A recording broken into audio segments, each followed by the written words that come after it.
새로운 달, 새로운 계절 하나님께서 새해를 행하시는 놀라운 은혜가 우리 성도님들의 삶과 가정과 두신 자리에 크게 넘칠 줄로 믿습니다. 저를 따라서 한번 이렇게 선언하겠습니다. 한번 따라서 새해를 행하십니다. 새 힘을 주십니다. 새 길을 여십니다. 우리 이번엔 옆에 분에게 한번 같이 선포하겠습니다. 새 일을 행하십니다. 새 힘을 주십니다. 새 길을 여십니다. 아멘. 네, 잘 될 줄로 믿습니다. 네, 그렇게 믿으면 그렇게 됩니다.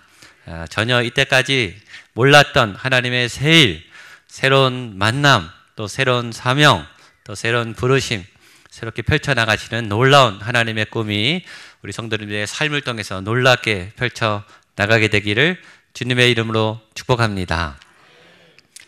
교회가 새로워지고 예배가 새로워집니다. 아직 조금 불편하기도 하고 어색하기도 한데 예배를 조금 바꿔보고 있는데요. 혹시 마음에 어려움이 있는 분들 조금 양해해 주시고 저희가 잘 정착할 수 있도록 기도해 주시면 좋겠습니다.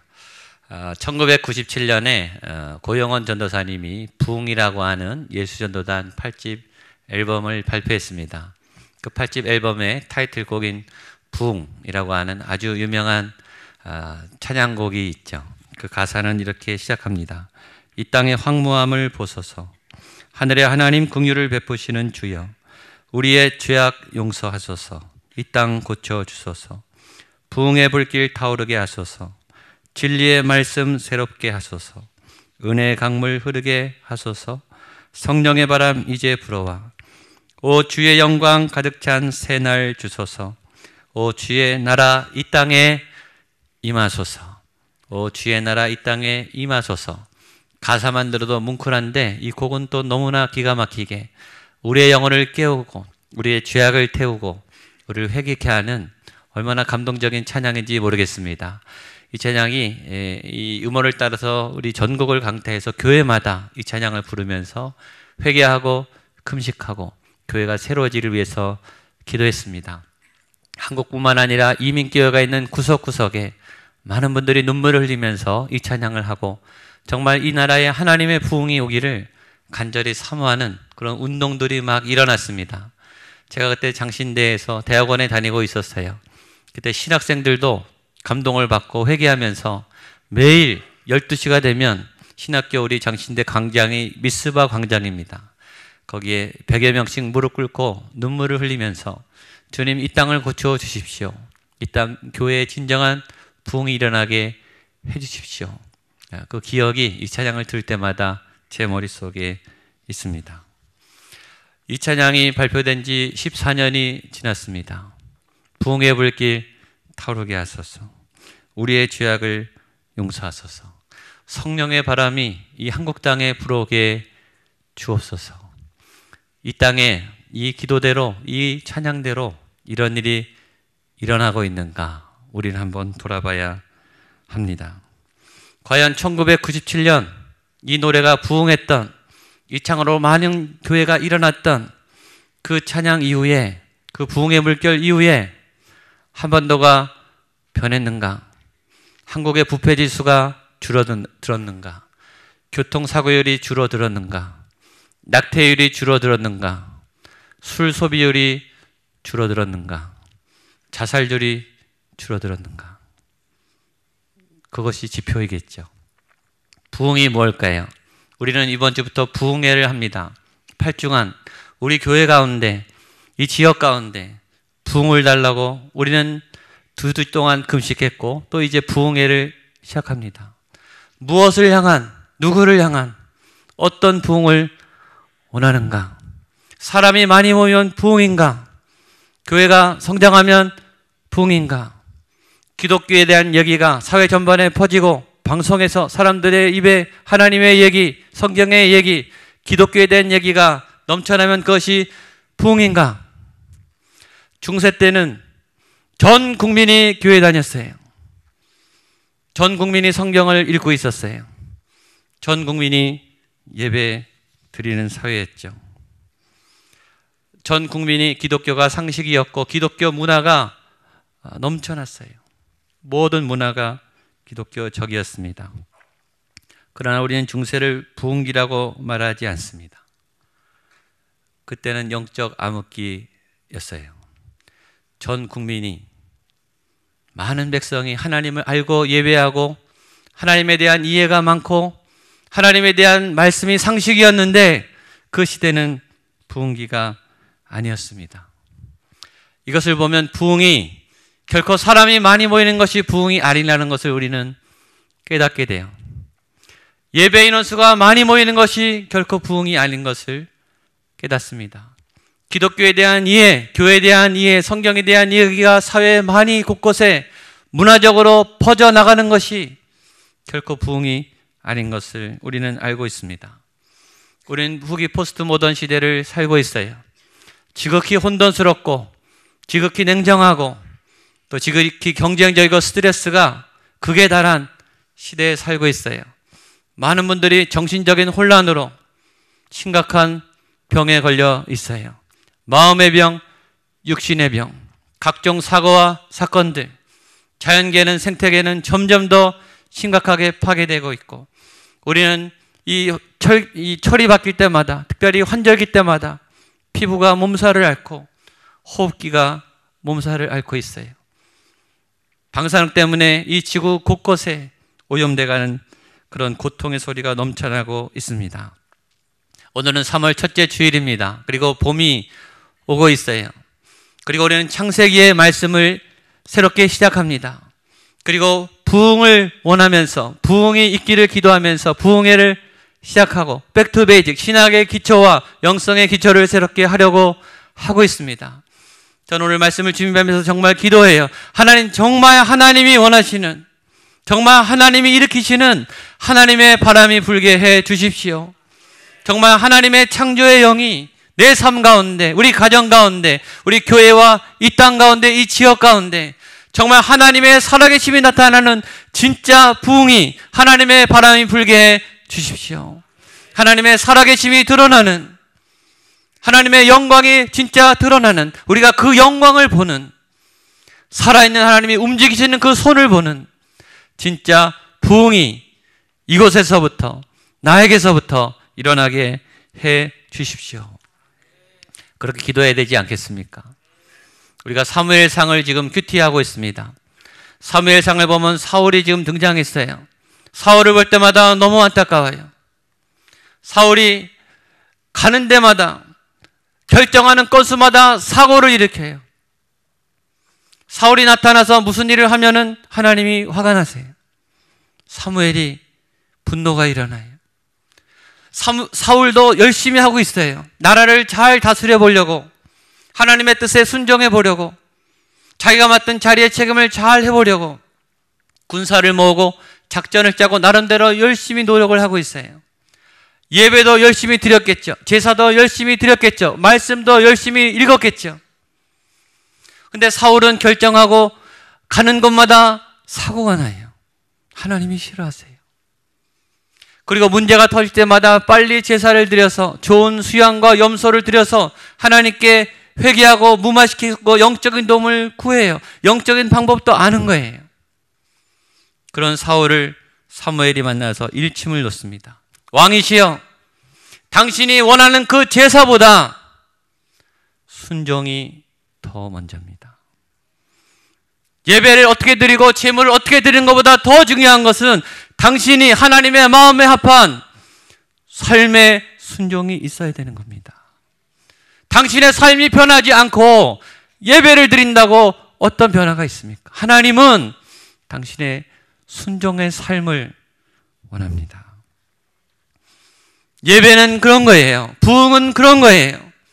정말 하나님, 이 창조의 하나님, 태초에 천지 만물을 창조하신 그 창조의 새 기운이 우리에게 들어와서 우리 안에 이 죄가 끊어지고 못된 옛 습관이 끊어지고 우리의 불순종이 끊어져서 말씀에 순복하게 하는, 하나님이 이끄시는 기도가 열려지는, 그래서 하나님의 마음을 따라갈 힘이 생기는 그런 실제적인 구체적인 변화가 일어나는 것이 진짜 부흥의 시작인 줄로 믿습니다. 그리고 저는 그런 일이 일어나야 된다고 믿고 일어날 줄로 믿습니다. 저 안에서, 여러분 안에서 그런 변화가, 새롭게 하시는 그 창조의 역사가 나타나기를 주님의 이름으로 축복합니다. 15년 동안 아내를 교회에다 모셔다 드리는 불신자 남편이 있었어요. 이분은 교회까지 데려다 주고 차에서 1시간 반을 기다려요. 저는 그분도 대단하다고 생각해요. 15년 동안 어떻게 그걸 견디면서 아내를 교회에 들여보내고 차 안에서 대부분 주무셨죠. 그 인내와 섬김도 대단하다고 생각합니다. 근데 그분이 어느 날 교회 등록하셨어요. 어떻게 등록하게 됐습니까? 제 아내가 오래 교회를 다녔는데 최근에 자기한테 잘하기 시작했다는 거예요. 말을 잘 듣고 밥상이 아주 좋아지고 아이들한테 이 성격을 안 낸다는 거예요. 뭐가 일어났구나. 이 아내가 교회 가더니 뭐가 일어났구나. 궁금해서 오셨다는 거예요. 어느 교회에서 부흥회를 했습니다. 그 교회 앞에는 슈퍼마켓이 있어요. 그 슈퍼마켓 가게 주인 아주머니는 교회를 안 나오세요. 근데 그 교회에서 부흥회를 했어요. 부흥회가 끝났어요. 그리고 며칠 있다가 이 아주머니가 오랫동안 안 나오던 이 아주머니가 교회 등록을 하신 거예요. 그래서 어떻게 교회에 나오셨습니까? 그 아주머니가 말합니다. 이 교회에서 부흥회를 했는데 며칠 지나고 교인들이 외상값을 다 갚았대요. 그리고 이제 외상을 안 한대요. 뭐가 일어났구나. 교회에 뭔가가 일어났구나. 그래서 오신 거예요. 홍대 앞에 청년 한 200~300명이 홍대 나이트클럽을 빌려서 예배하기 시작했어요. 아주 발상의 전환이죠. 그 어둠의 땅에, 그 환락의 그 도시 한복판에 어떤 나이트클럽에 빈 공간을 찾아서 빛의 청년들이 쳐들어간 거예요. 이 땅을 거룩한 땅으로 만들리라. 나이트클럽이 안 하는 시간, 주일 오전에는 빕니다.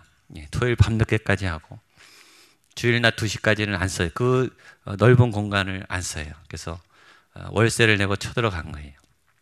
10시부터 2시까지 빌렸습니다. 그리고 9시부터 이 청년들이 가서 나이트클럽 주변의 홍대를 청소하기 시작했어요. 토요일 날 밤 나이트클럽 주변이 얼마나 지저분하겠습니까? 술병이 난무하고 쓰레기가 난무하고 더러운 오물들이 얼마나 많겠어요.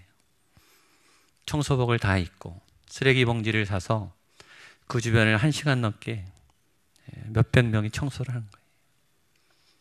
그걸 한두 번 한 게 아니라 몇 달, 거의 2년을 했습니다. 그 주변이 깨끗해진 거예요. 그 옆에 주변의 가게 주인들이 그 예배에 나오기 시작해요. 감사한 거는 그 나이트클럽 주인이 나오기 시작했어요. 그냥 나온 게 아니라 기분 좋다고 막 음료수도 사주고 간식도 사주고 청년들 수고한다. 감동을 받은 거죠. 예배는 삶이 변해야 되는 것입니다. 우리가 부흥했다는 것은 교회가 늘어난 게 부흥한 게 아니에요. 이 교회를 보고 지역사회 교인들이 감동을 받고 삶의 변화와 도전을 받아야 진짜 부흥이 일어나는 거 아니겠습니까? 고린도후서 5장 17절 말씀 같이 한번 보겠습니다. 시작. 그런즉 누구든지 그리스도 안에 있으면 새로운 피조물이라. 이전 것은 지나갔으니 보라 새 것이 되었도다. 한번 따라 하십시오. 이전 것은 지나갔으니 보라 새 것이 되었도다. 한번 저를 따라 선포하십시오. 이전 것이 지나갔습니다. 과거가 끝났습니다. 새 것이 되었습니다. 새롭게 시작할 수 있습니다. 아멘. 과거를 지우세요. 떨쳐버리세요. 과거에 묶여서 살지 마시고 잘라내세요. 잘라내도 또 올라올 거예요. 그래도 또 잘라내세요. 이전 것은 지나갔으니 이미 선포했어요. 말씀이 당신의 과거는 지나갔으니 보라 새 것을 보아라. 새로운 희망을 보아라. 새로운 길과 새로운 소망과 새로운 좋은 미래를 붙잡으십시오. 새 것을 보십시오. 창조의 하나님, 태초에 하나님이 천지를 창조하시니라. 우리가 믿는 하나님은 창조의 하나님이세요. 무에서 유를, 아무것도 없는 이 나띵에서 모든 것을 만드시고 모든 것을 가능하게 하시는 놀라운 창조의 하나님이세요. 우리가 그 창조의 하나님을 믿는다고 하는 것은 그 창조의 능력이 우리에게도 부어진다는 것을 뜻해요. 그 하나님과 함께 전혀 안 보이던, 전혀 막혔던 그 미래가, 길이, 방법이, 통로가 창조의 능력으로 열린다는 것을 뜻해요. 창의성은 지금 모든 영역에서, 모든 연구 분야에서, 모든 기업에서 다 필요로 최고의 가치예요. 근데 그 창의력의 원인이, 그 모든 소스가 하나님이시라는 거예요. 하나님을 만나면 창조력이 생깁니다. 오늘 여러분에게 그 창조의 새날이 부어지고 그 새 기운이 부어질 줄로 믿습니다. 그럼 창조란 무엇인가? 새롭게 된다는 것은 어떤 의미가 있는가? 어떻게 할 때 창조가 일어나는가? 제가 세 가지 주보에도 요약해놨는데 하나하나 보겠습니다. 창조는 누가의 문제입니다. 창세기 1장 1절 말씀 우리 한 번 더 같이 읽겠습니다. 시작. 태초에 하나님이 천지를 창조, 한 번만 더 시작. 태초에 하나님이 천지를 창조하시니라. 아멘. 예. 창조는 누가 했는가? 하나님이 하신 거예요. 창조는 누가 하느냐에 따른 거예요. 누가 하면 창조가 돼요. 어느 분이 하면 창조가 된다는 거예요. 창조는 누가의 문제예요. 두란노 아버지 학교가 막 부흥했을 때예요. 두란노 아버지 학교가 전 세계적으로 또 전국적으로 각지에서 막 요청이 왔어요. 막 부흥할 즈음에 해결해야 될 문제가 생겼어요. 이 아버지 학교가 5주짜리인데 5주가 지나서 한 달 정도 되면은 효과가 떨어진다는 거예요. 이 5주 동안에는 아내에게 잘하고 아이에게 막 눈물로 막 회개하고 집안일도 하다가 이게 끝난다는 거죠. 이벤트성으로 끝나서 후속 프로그램을 만들어야 될 시기가 됐습니다. 그때 제가 그 가정사역 책임자였기 때문에 아버지 학교 팀들하고 만나서 그럼 후속 프로그램을 뭘 할까 하다가 부부 학교를 하기로 하고 부부 학교를 디자인하기로 했습니다. 이 프로그램을 만들 때 제일 중요한 게 기본 스트럭처에 5주 동안 핵심 강의가 뭔가 주제를 정하고 주제에 따른 워크숍과 과제를 잘 정해야 됩니다. 또 그만큼 중요한 게 예식입니다. 예식이 굉장히 중요해요. 프로그램 할 때. 그 예식을 통해서 마음이 쏟아지고 또 그 참여를 통해서 마음이 풀어져서 부부간의 화해가 일어나거든요. 그래서 어떤 예식을 해야 되는가 기획회의를 하면서 막 논의를 하는데 그 김성목 장로님께서 그런 제안을 하시는 거예요. 목사님, 세족식을 또 합시다. 그래서 제가 안 됩니다. 세족식은 아버지 학교에서 하는 거기 때문에 식상합니다. 우리는 새로운 예식을 만들어야 됩니다. 다른 의견을 주세요. 그랬더니 장로님이 웃으시면서 저에게 말하는 거예요. 목사님, 세족식이라고 다 똑같은 세족식이 아닙니다. 아버지 학교에서 하는 세족식은 다릅니다. 그러더라고요. 그래서 제가 한 대 떵 얻어맞았죠. 아버지 학교에서 세족식을 하면 다 운대는 거예요. 그리고 부부간의 화해가 일어난다는 거예요. 프로그램이 어떤 것이냐도 중요하지만 더 중요한 것은 그 프로그램을 누가 진행하느냐, 어떤 영성 있는 공동체가 이끄느냐에 따라 감동이 있다는 거예요. 맞는 말이죠. 제가 오케이 했습니다. 제가 전에 있던 교회는 매월 성찬을 했어요. 매월. 그러니까 1년에 12번을 합니다. 예배 인도자가 성찬을 집례합니다. 제가 9시 예배 담당이어서 9시 예배 2년 동안 성찬을 집례했어요. 그때 그 성찬을 할 때마다 이쪽에 세 번째 앉아 계신 한쪽 구석에 늘 앉아 계시는 권사님이 계세요. 그 권사님은 그 성찬의 날에 아주 깔끔하게 정장을 꼭 입고 오시고 이 성찬 이 떡과 잔이 돌아갈 때마다 줄줄줄 눈물을 흘리세요. 줄줄줄. 아주 폭포수 같은 눈물을 흘리세요. 어떻게 매번 그러나? 근데 매번 똑같으세요. 여러분, 같은 교회에서 같은 예배 시간에 같은 장소에 앉아서 같은 목사에게 집례를 받아요. 또 어떤 분은 눈물로 성찬을 받으면서 보혈의 주님을 만나요. 어떤 분은 맹숭맹숭하게 떡과 잔을 삼켜요. 다르죠? 누가의 문제입니다. 누가 하느냐의 문제예요. 이 찬양대에 새로운 지휘자가 오셨어요. 몇 주 됐는데 다 악보를 안 들고 나타났어요. 찬양대원이 다 암기시킨 거예요. 아주 세게 훈련을 시키더라고요.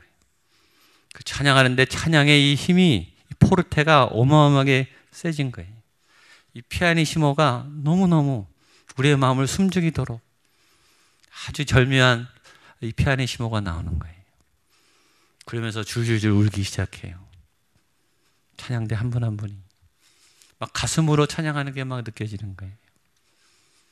똑같은 찬양대원이었는데 리더가 바뀌니까, 하나님의 영이 임하니까 새로운 감동이 있습니다. 누가 주방에 들어가서 칼을 잡느냐, 요리 맛이 달라지죠. 누가 붓을 잡고 그림을 그리느냐, 어떤 그림은 사람의 마음을 주는 감동이 있어요. 창조의 하나님, 창조의 영이 부어진 사람에게는 창조의 새 일이 열리는 거예요. 누가 하느냐? 창조의 하나님과 함께한 그 사람에게 창조의 영이 부어집니다. 저는 여러분이 그 사람이 되기를 축복합니다. 다른 사람이 아니라 내가 하면, 내가 엎드리면, 내가 무릎 꿇고 내가 사역하면 그곳에 하나님이 새 일을 부어주시는 거예요. 새로운 일이 열리는 거예요. 새로운 뭔가가 일어나기 시작하는 거예요. 저는 여러분이 그 누가가 되기를 축복합니다. 그래서 사람들에게 인정받기를 원해. 이 사람이 하면 다르다. 이 사람이 하면 새롭다. 이 사람이 하면 뭔가 능력이 나타난다. 하나님의 능력이 나타난다. 여러분을 통해 다른 사람이 하나님의 능력을 바라보게 되기를 축복합니다. 두 번째, 창조는 때의 문제입니다. 때. 2절로 5절까지 말씀을 보겠습니다. 시작. 땅이 혼돈하고 공허하며 흑암이 깊음 위에 있고 하나님의 영은 수면 위에 운행하시니라. 하나님이 이르시되 빛이 있으라 하시니 빛이 있었고 좋았더라. 하나님이 빛과 어둠을 나누사 하나님이 빛을 낮이라 부르시고 어둠을 밤이라 부르시니라. 저녁이 되고 아침이 되니 이는 첫째 날이니라. 아멘. 여러분, 태초에 창조가 시작됐습니다. 태초, 때예요. 창조는 하나님의 때에 시작된 거예요. 그 전에는 2절에 땅이 혼돈하고 공허하며 흑암이 깊은 위에 있었던 때가 있었다는 거예요. 어떤 때는 흑암이 있었고 어떨 때는 창조의 빛이 임했어요. 때가 중요해요. 창조는 아무 때나 일어나는 게 아니라 하나님의 때가 중요해요. 400년 동안 애굽에 있었어요. 그 사람들도 해방을 원했죠. 그러나 이루어지지 않았어요. 하나님의 때가 임하지 않았기 때문입니다. 하나님의 때가 임하니까 모세가 부름을 받았어요. 떨기나무에서 하필 양을 잃어버리고 그때에 떨기나무에 하나님을 만나겠습니까? 하나님의 때죠. 다윗이 심부름을 간 그때에 왜 골리앗이 나왔겠어요? 예수님이 오셨던 그때에 왜 로마가 세계를 정복하고 있었을 때였겠어요? 때는 굉장히 중요해요. 하나님의 때. 19세기, 20세기, 21세기 수많은 발명품들이 세계를 혁명을 이루었습니다. 특허청을 가보세요. 얼마나 많은 특허 발명품들이, 기술들이, 여러 이론들이 계속 특허를 받고 있는가. 그 상품들이 다 히트를 치는 게 아니에요. 시대에 따라, 상황에 따라, 사람에 따라 이 절묘하게 들어맞아야, 이 사회에 클릭이 돼야 이게 퍼져나가는 거죠. 그건 아무도 조작할 수가 없어요. 조작한다고 되는 게 아니에요. 그때는 하나님의 손안에 있습니다. 왜 우리는 오늘 2014년 3월 2일 여기서 예배를 드릴까요? 왜 지금 이곳에 앉아 있을까요?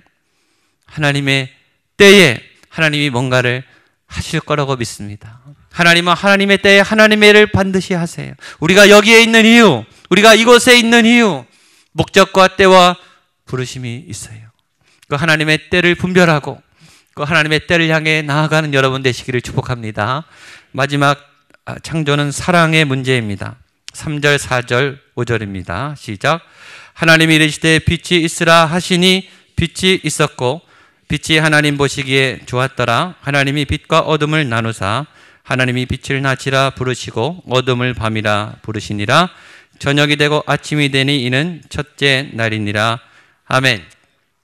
저는 강의를 좀 많이 다녔어요. 지방도 다니고 해외도 많이 다녔어요. 강의에 가면 그 저를 초대한 교회나 학교나 그 공동체, 뭐 사회기관이든 강사 대접이 천차만별이에요. 어떤 기관은 오십시오. 그리고 연락이 없어요. 전날까지. 그래서 제가 답답해서 전화를 했죠. 몇 시에 강의고 어떻게 가야 됩니까? 가면은 이 덩그란 이 독방에 저를 집어 던져놓고 이 종이 그 녹차 한 잔 갖다 주고 자기들끼리 준비하는 거 정신이 없어요. 제가 강의실이 어딘지 막 찾아가서 강의해야 되는 그런 데도 있습니다.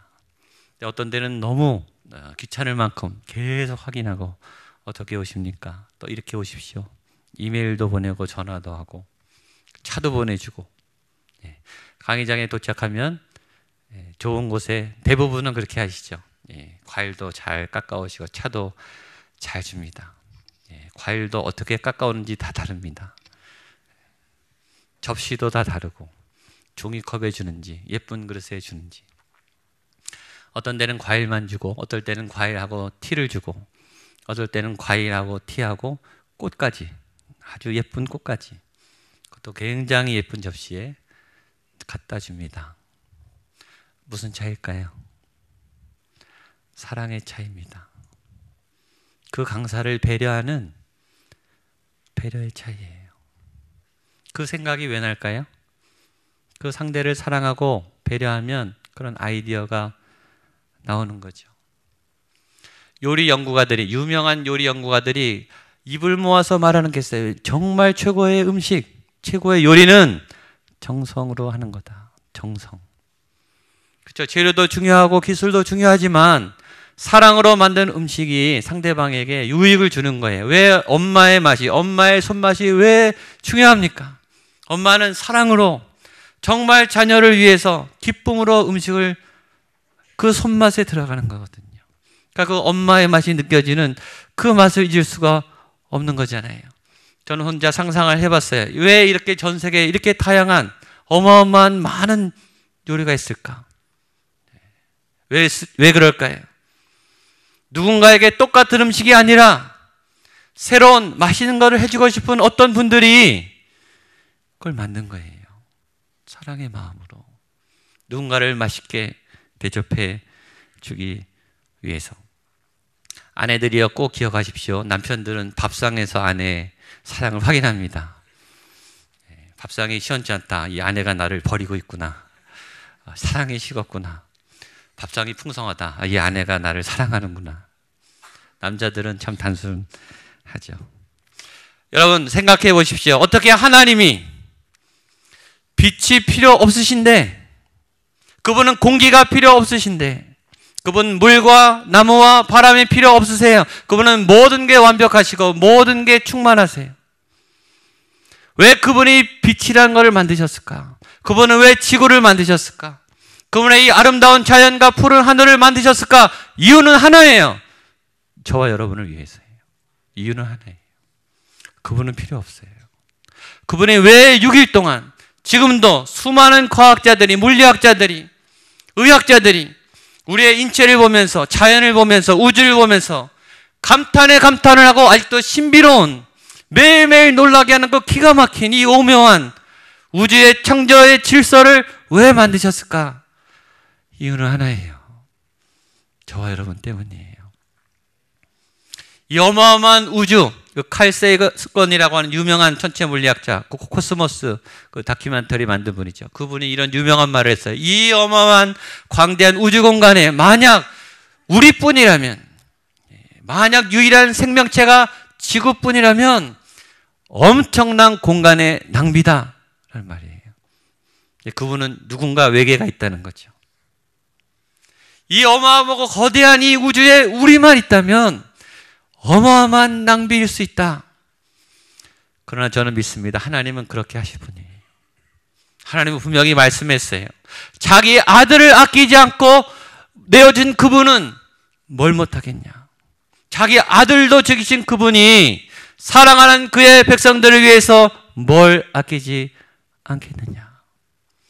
이 어마어마한 우주 공간의 그 다양한 별들과 이 지구상에 있는 그 수많은 인종의 다양한 삶과 기기면만 인체의 세포들, 자연의 질서와 바람들, 계절들, 하나님이 저와 여러분을 사랑하셨기 때문에 만든 거예요. 사랑하면 놀려주고 싶거든요. 놀라게 해주고 싶고 기쁘게 해주고 싶거든요. 선물을 감추잖아요. 그렇죠? 사랑하는 사람에게는 꼭꼭 싸뒀다가 결정적인 순간에 쫙 내놓잖아요. 그래서 감동을 줘서 눈물을 흘리고 나를 더 좋아하게 해요. 하나님이 왜 미래를 감추셨을까요? 여러분을 힘들게 하기 위해서가 아니라 놀라게 해주기 위해서예요. 좋은 보물을 찾게 해주기 위해서예요. 저는 그렇게 생각해요. 하나님의 창의력은 사랑에 기인합니다. 여러분들을 사랑하시기 때문이에요. 그래서 여러분 사랑하세요. 그러면 창의력이 생깁니다. 집중해 보세요. 문제가 풀립니다. 그 대상을 사랑하는 헌신의 열정을 회복해 보세요. 방법이 생겨요. 창조는 사랑의 문제입니다. 우리 저희 교회 가운데 하나님의 창조의 영이 부어지기를 축복합니다. 그리고 창조에 넘치는 하나님의 은혜와 능력이 우리 성도님의 삶 속에, 우리 교회 가운데, 여러분들의 가정과 삶 가운데 넘치게 되기를 주님의 이름으로 축복합니다. 아멘. 한번 제가 기도하겠습니다. 하나님 아버지, 3월 첫째 주일, 하나님 새로운 계절을 시작하는 이 아침에 하나님 창조의 영을 부어 주시옵소서. 새 일을 행하시고 새 힘을 주시고 새 영을 부어 주시옵소서. 사랑하며 살기를 원합니다. 하나님의 사랑의 은혜를 부어 주시고 하나님의 시간에 반응하게 해주시고 하나님의 거룩한 창조의 영이만 창조의 사람들 되게 하여 주시옵소서. 예수님의 이름으로 기도하옵나이다. 아멘.